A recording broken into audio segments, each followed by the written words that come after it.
upgraded in any way. Odyssey was holding her right shoulder. The Indiana Fever finally broke through with a long-awaited playoff win, the kind of moment fans had been craving for years. It should have been all about celebration: Lexi Hull's clutch steal, Kelsey Mitchell's ice-cold buckets, Aaliyah Boston's dominance. But of course, the WNBA found a way to turn joy into drama. The spotlight quickly shifted from the Fever's triumph to a bizarre confrontation involving Sophie Cunningham and, of all people, a league-hired security guard. Sophie, clearly sidelined with a heavy leg brace, wasn't rushing the court, wasn't causing chaos, just standing by. Yet the guard treated her like she was about to start a fight, barking orders as if she'd crossed some invisible line. The exchange has fans buzzing, not about the Fever's victory, but about what Sophie said in response that caught everyone's attention. So, the question is, was Sophie unfairly singled out, or was this just an overreaction? Sophie, you're like that? Yeah, Chloe, she's like that. She's like that. She ain't moving. Oh, and then she puts her hands on the hip. Let me talk to your manager. Oh, shit. All right, Sophie, say no more. Say no more.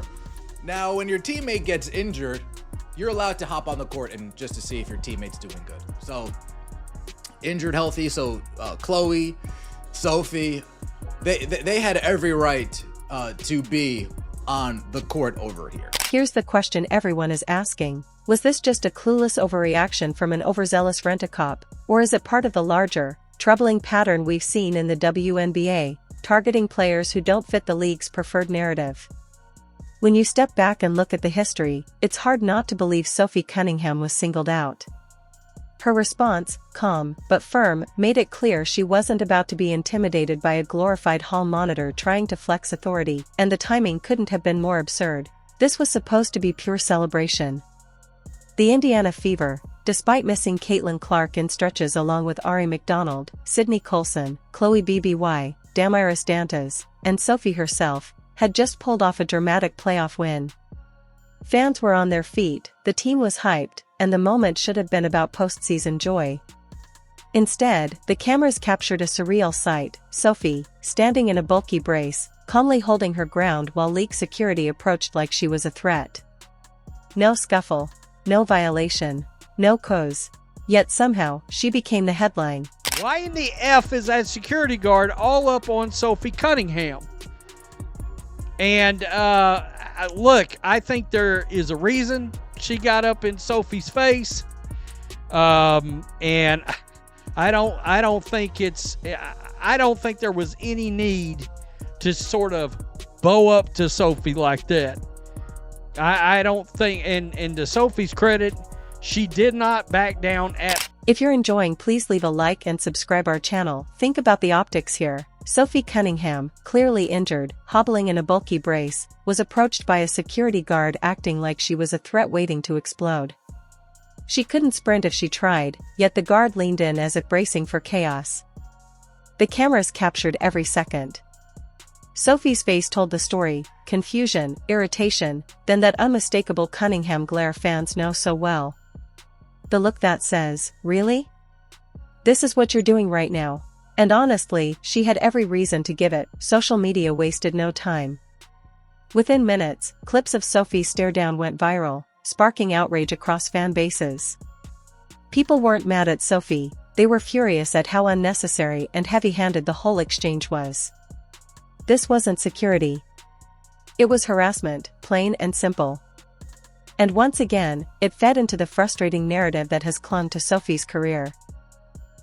Painted as the villain, even when she's done nothing wrong. So Odyssey Sims goes down hard, and Sophie Cunningham, Caitlin Clark, Chloe Bibby are waiting for her at half court, and the cop tries to get Sophie Cunningham to move. Sophie Cunningham was like, "You're not gonna get me to move, I'm waiting for Odyssey." And you could see during the review, look at Sophie Cunningham clapping, not moving, waiting for her teammate. That's the Fever for you. Why?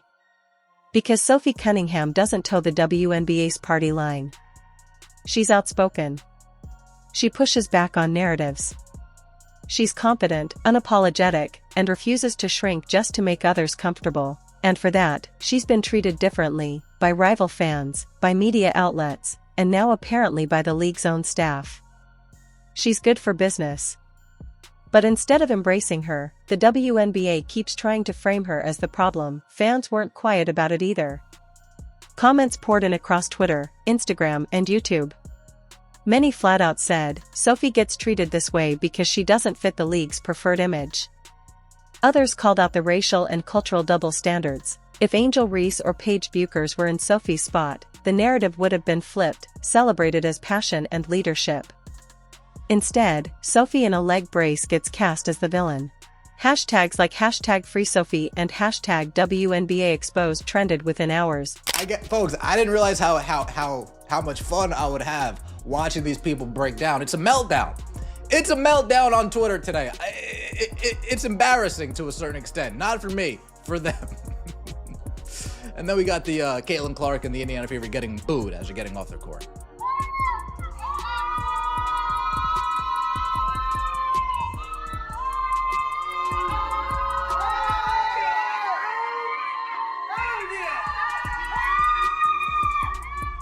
And here's the kicker, Sophie never escalated. She stood her ground, glared, and refused to be bullied. No outburst, no chaos. In fact, she showed more professionalism than the security guard who tried to provoke her. That's why the clip blew up online. It wasn't drama she created, it was drama the league created, and when you connect the dots, the double standard becomes obvious. The Players Association backed her, media outlets called it unfair treatment, and the narrative was about protecting players. But with Sophie? Crickets. Total silence. The only people calling out the hypocrisy are the fans. Why does the WNBA only defend certain players while letting others, like Sophie, get painted? Check this out right here. Yeah, you see this guy right here? Right in this Gentile area? Let me just, you see this guy? The ref asked this dude to step out here. All right? Now, Cheryl Swoops wants this referee fired. She wants him fired. Look, he felt something. He felt something was amiss. Of course, Cheryl Swoops is defending Dejanay Carrington. This isn't just about one overzealous security guard. It's about the WNBA's ongoing problem with how it treats players who don't fit the mold. Caitlin Clark has been living this reality since her rookie year, getting hacked, shoved, taunted, and targeted on the court while refs swallow the whistle and the league pretends not to notice. Sophie Cunningham, meanwhile, has been cast as the villain for years. Put those two storylines together and a disturbing trend emerges. The WNBA doesn't know how to handle stars who don't match their preferred narrative. Instead of embracing them, the league marginalizes them. And here's the irony, both Caitlin Clark and Sophie Cunningham are exactly the kind of players the league should be celebrating. Yet instead of protecting them, the WNBA allows referees and even league staff to mistreat them. And when fans witness it, the frustration isn't just about one incident, it's about a league that keeps sabotaging its own stars. Sophie Cunningham, because she's white, she's beautiful, all these things, right? Let's keep it real. Let's keep it 100, as they say. Sophie Cunningham is the most beautiful woman in this league. All right, she's the hottest woman in this league, and they're mad they can't be her. The fallout was instant. Within hours, fans flooded comment sections, torching the WNBA for embarrassing Sophie during what should have been a celebration. People pointed out the hypocrisy. This is the same league that once investigated fans for booing Angel Reese, or shrugged off flagrant fouls against Caitlin Clark as just part of the game. The pattern is impossible to ignore: selective enforcement, selective outrage, selective protection. And each time it happens, the league's credibility takes another hit. Let's be real. This isn't just bad optics, it's flat out bad business. The WNBA talks nonstop about wanting growth, respect, and mainstream relevance. But you can't get there when your biggest viral moments are clips of your stars being hassled by your own staff. Fans don't want to see their favorites silenced or scapegoated. They want basketball, played hard, celebrated loudly, and respected by the league that claims to support it. I completely underestimated the feelings that I would have watching all of the Indiana Fever haters crash out. All of the Caitlin Clark haters, all of the Sophie Cunningham haters, anything to do with the Indiana Fever, the people that are just so quick to hop on Twitter and say something negative, to hop on media and say something negative, to take credit away. I underestimated how good it feels watching these people crumble. And here's where the story snowballs. The more fans dissected Sophie's confrontation, the more dots they connected. Double standards, mistreatment, a league that refuses to protect players like Clark and Sophie, but bends over backwards for others. Suddenly, this wasn't just a viral clip, it became a case study in everything broken about WNBA leadership, officiating, and priorities. She doesn't cater to league-approved narratives, doesn't soften her personality for media comfort, and refuses to play the smiling mascot role the WNBA wishes she'd adopt. She's not Paige Buchers, the hand-picked next face to replace Caitlin Clark. She's not Angel Reese, the controversy engine the league shields at every turn. Sophie is different, unboxable, unapologetic. And because of that, she's been a target for years, even as fans rally louder behind her. Sophie, she got the contraption on. She looks great in a ball cap. Let's just keep it real. We're keeping it 100 here, as the kids say. And here we go. Right here, she's at mid-court. And then Paula Blart, mall cop. What are you doing? Well, I mean, what you doing? She got a leg brace on. For crying out loud. You come out here trying to be Brody and trying to do something, knowing damn good well. Look at this police officer sauntering up. Here's the irony. The very defiance that the WNBA seems to resent is exactly what makes Sophie Cunningham so popular. Fans love her because she's real. She's unfiltered. She'll say what everyone else tiptoes around. That's the exact kind of energy a league desperate for mainstream relevance should be embracing.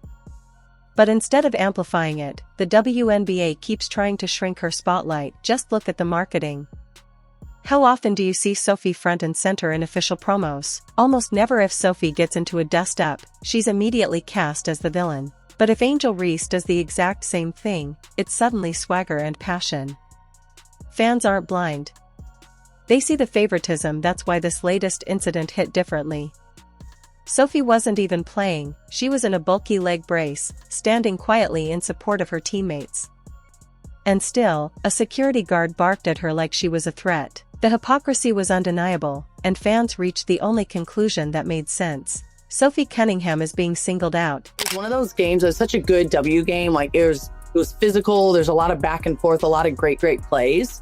But I just knew deep down in my gut that we were going to win. Like somehow we were going to win. And like, I think there was like a minute or like 40, I don't even know, like around 40 seconds left.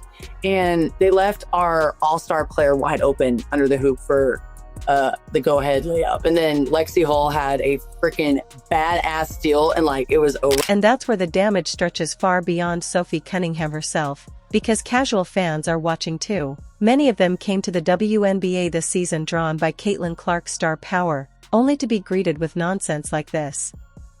Instead of celebrating Lexi Hull's game-saving steal or the Fever's resilience, the conversation online was hijacked by clips of Sophie being hassled by a mall cop in a polo. That's the image casual viewers walked away with. Not grit. Not growth.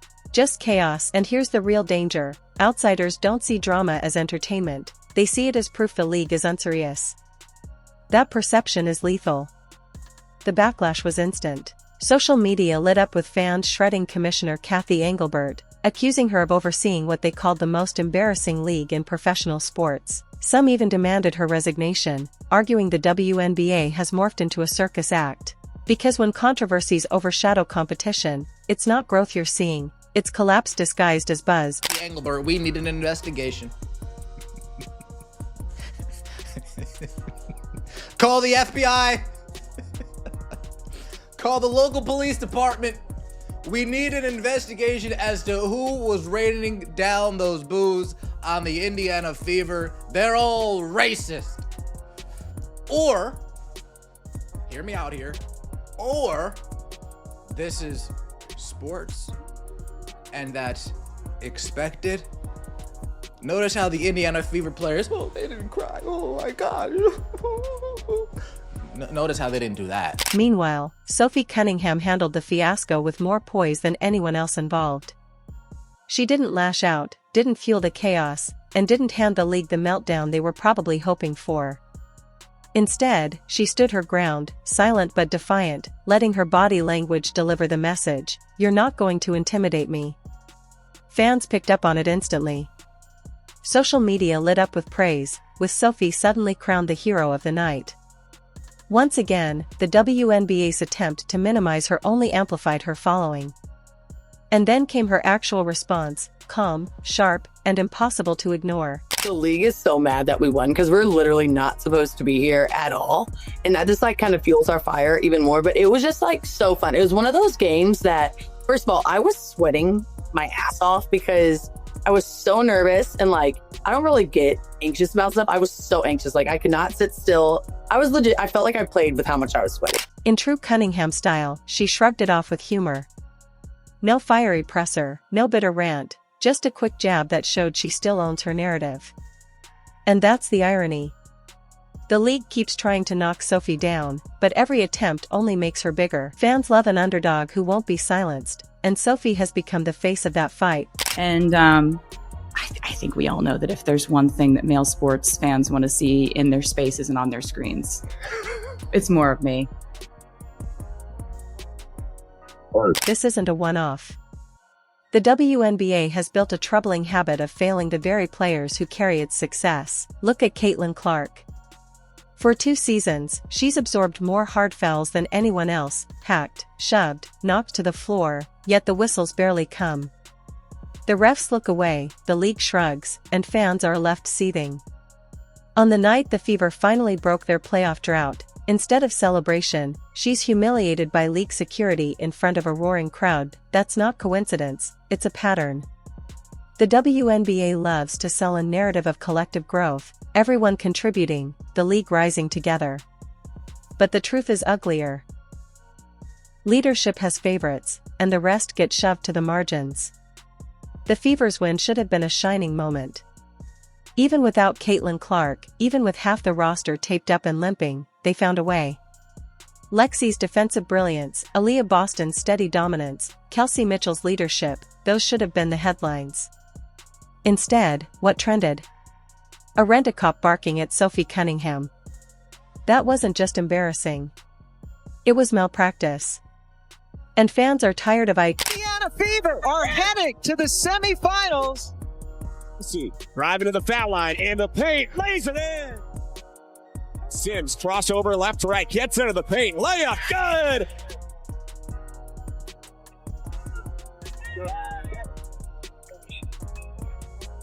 Inside, Boston. At the center of this fiasco is Sophie Cunningham, whose only crime was showing up to support her team. Wearing a brace, limping, clearly injured, and yet treated as if she were storming the floor mid-brawl.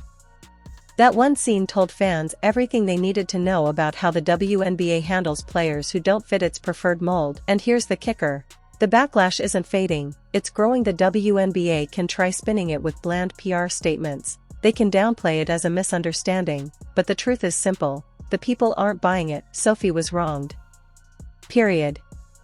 And once again, instead of celebrating basketball, the headlines are about the WNBA stepping on its own spotlight. That's why this matters. Drop your thoughts in the comments. Don't forget to like, subscribe, and turn on notifications so you never miss the latest. And if you thought this story was wild, click the video on your screen. We'll see you there.